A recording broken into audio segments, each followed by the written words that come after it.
NEC Article 230.2 permits separate service entrances for emergency or standby systems.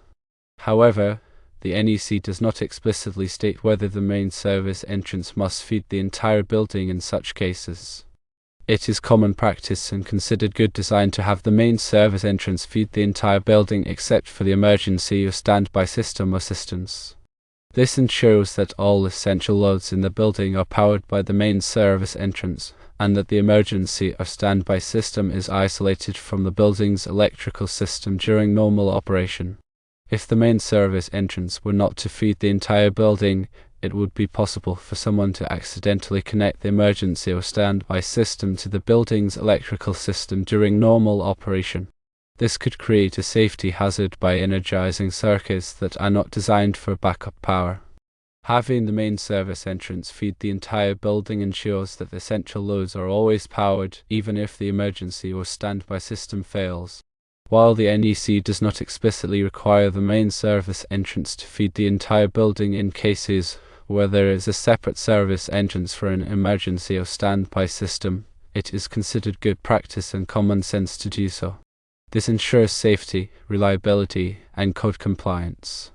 Considering the implications of having a separate service for a portion of a building, especially when emergency power is involved, several factors need careful evaluation.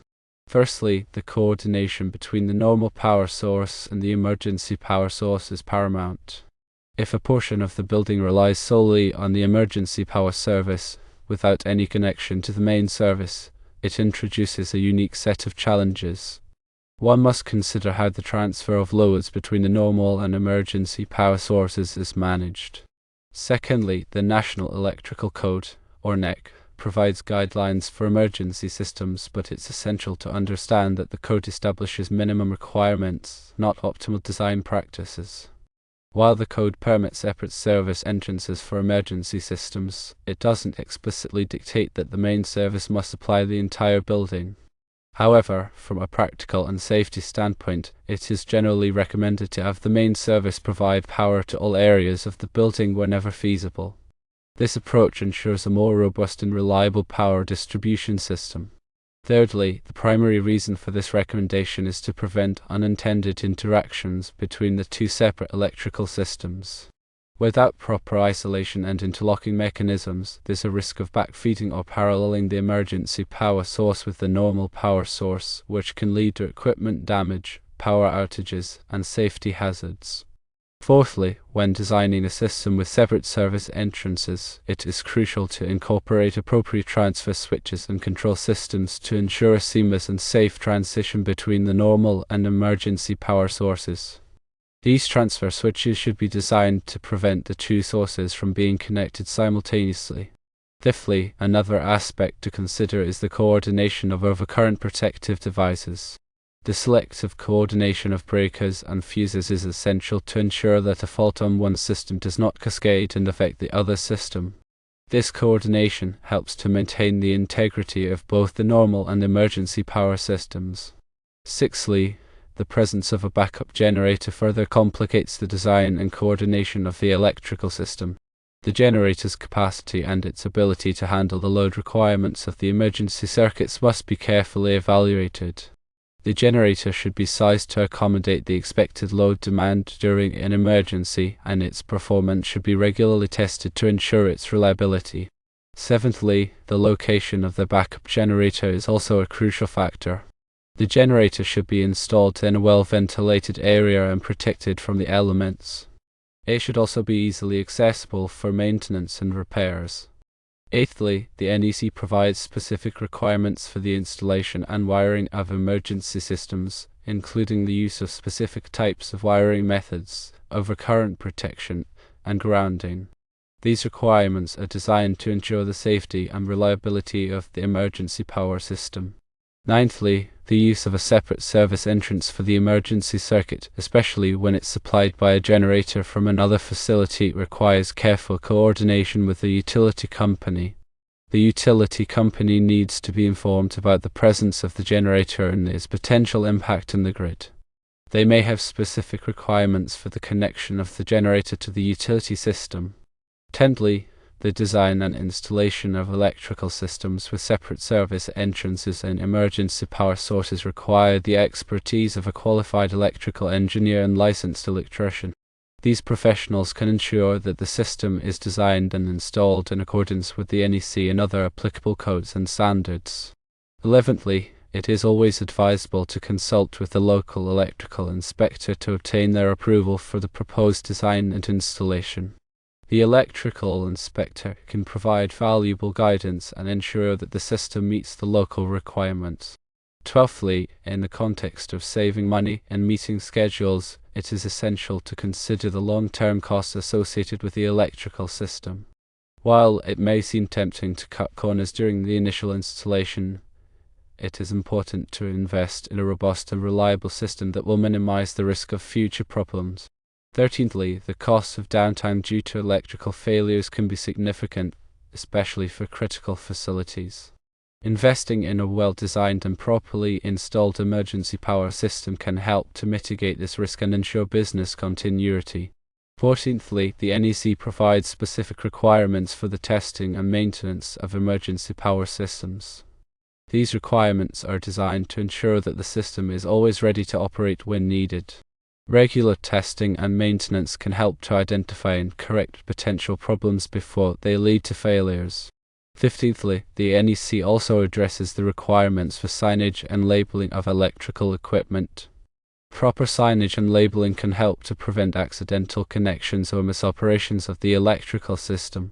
16thly, the use of automatic transfer switches is essential for ensuring a seamless transition between the normal and emergency power sources. These switches automatically detect a power outage and switch the load to the emergency power source.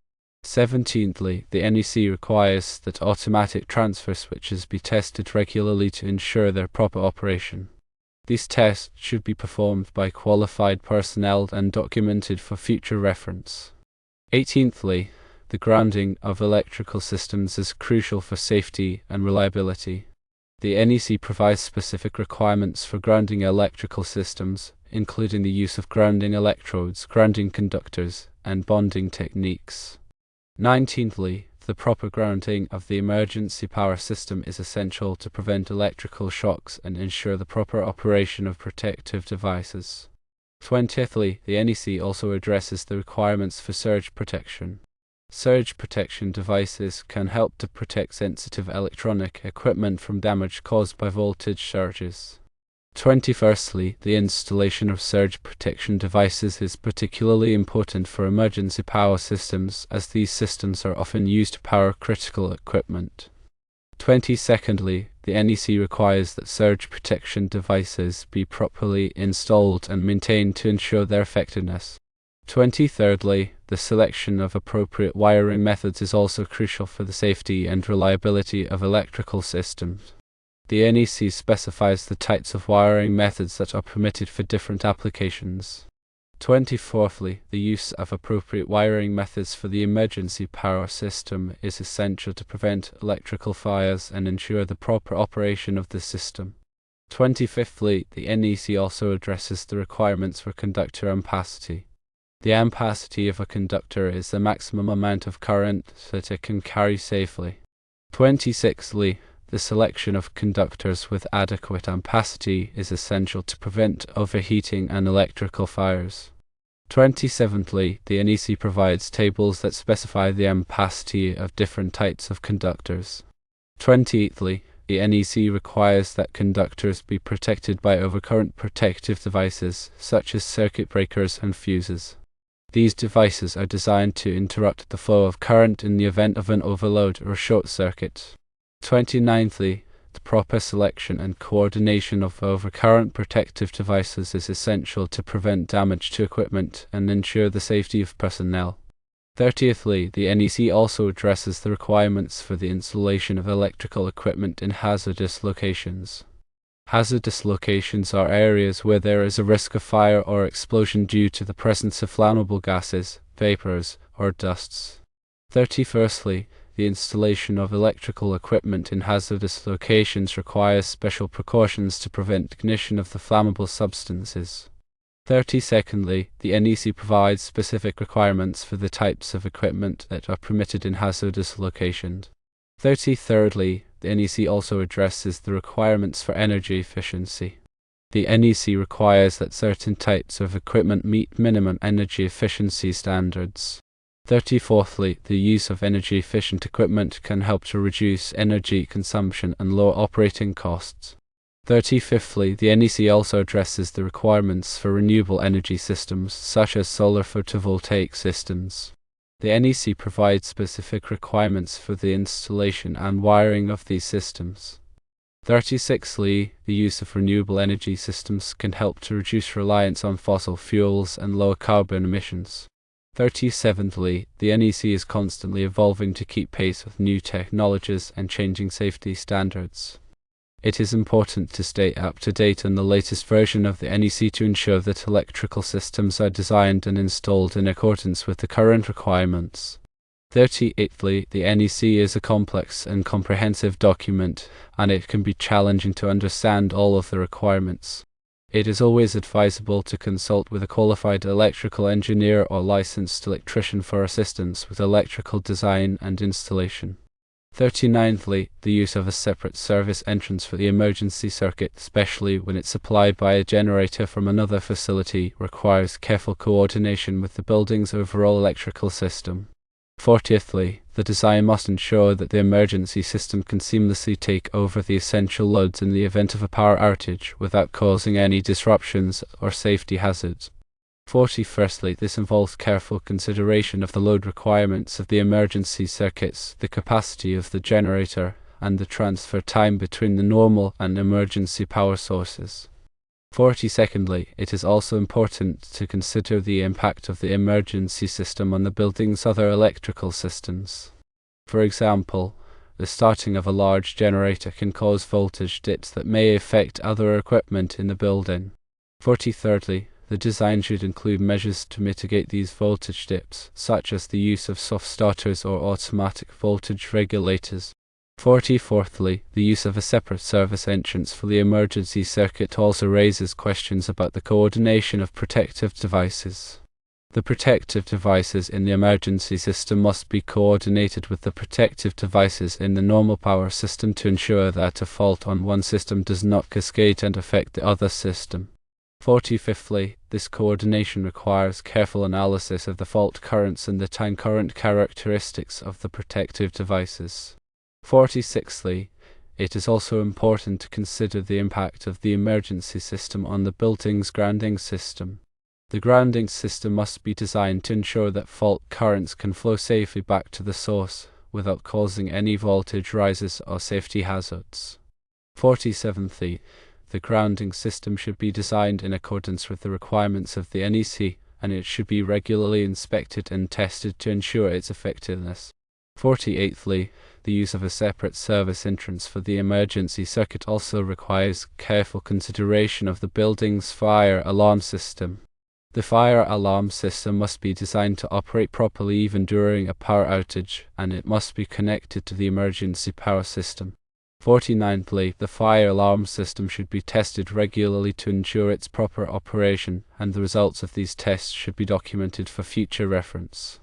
50thly, the use of a separate service entrance for the emergency circuit also requires careful consideration of the building's security system. The security system must be designed to operate properly even during a power outage, and it must be connected to the emergency power system. 51stly, the security system should be tested regularly to ensure its proper operation, and the results of these tests should be documented for future reference. 52ndly, the design and installation of electrical systems with separate service entrances and emergency power sources is a complex and challenging task. It requires the expertise of qualified electrical engineers, licensed electricians, and other professionals. 53rdly, it is always advisable to consult with these professionals to ensure that the system is designed and installed in accordance with the NEC and other applicable codes and standards. 54thly, the information provided here is for general guidance only and should not be considered a substitute for professional advice. 55thly, always consult with a qualified professional for specific advice related to your situation.